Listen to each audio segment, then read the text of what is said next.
Hi, this is Todd Howard of Bethesda Game Studios, and we're here to show you a sneak peek at our latest game, Skyrim.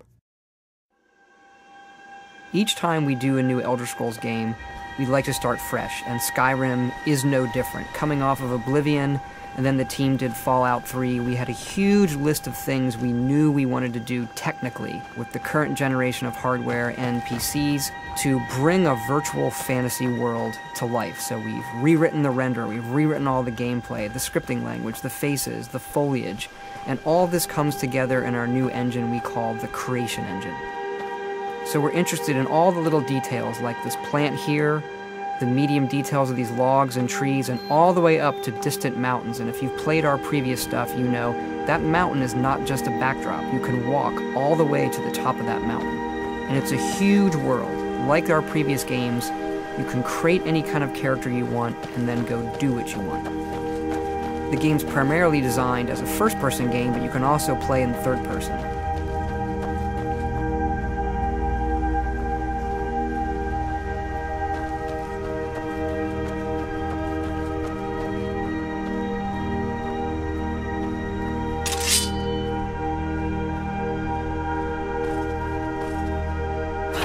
Our big motto for Skyrim is, you are who you play.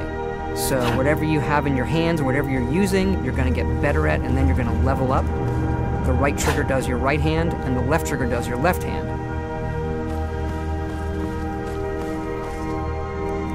And you could put either a weapon or a spell.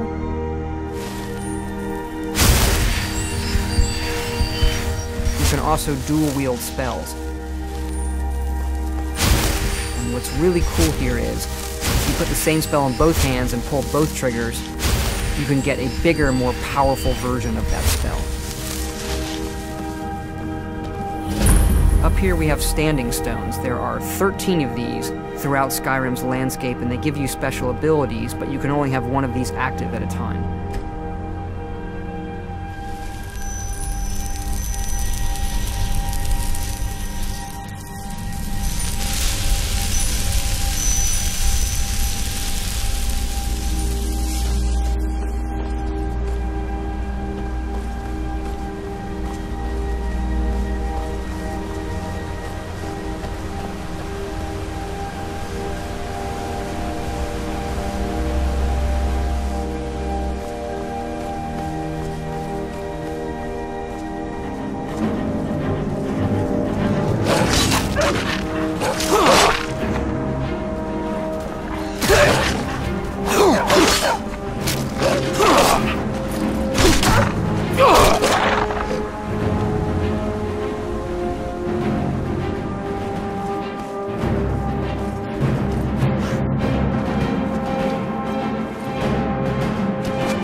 This is your character menu.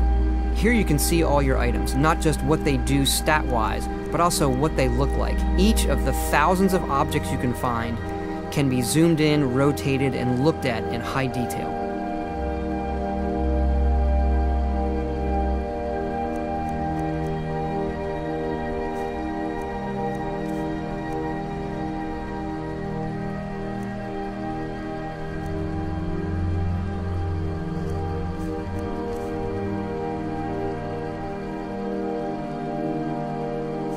With the skills menu, you look to the heavens, and here you can see all of your skills, how they're progressing, and as your skills increase, you'll push yourself to leveling up.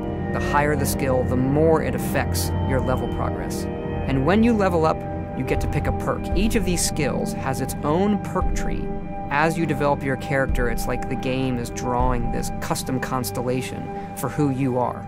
Lastly, we have the map, and we're just going to pull the camera back here and show you how the level of detail system works in the game. We're just rendering the whole world.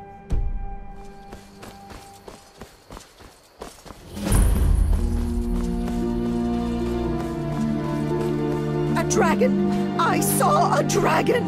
What? What is it now, Mother?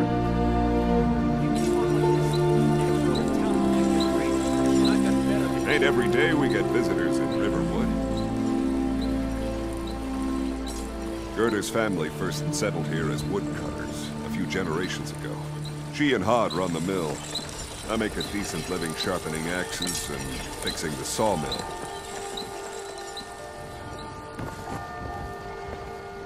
Here for work? Get an axe. And bring me all the wood you can chop.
This mountain here is the tallest mountain in Skyrim. It's called the Throat of the World.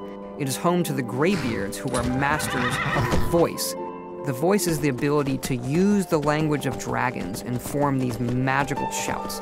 And this is a power that you will learn throughout Skyrim's main quest.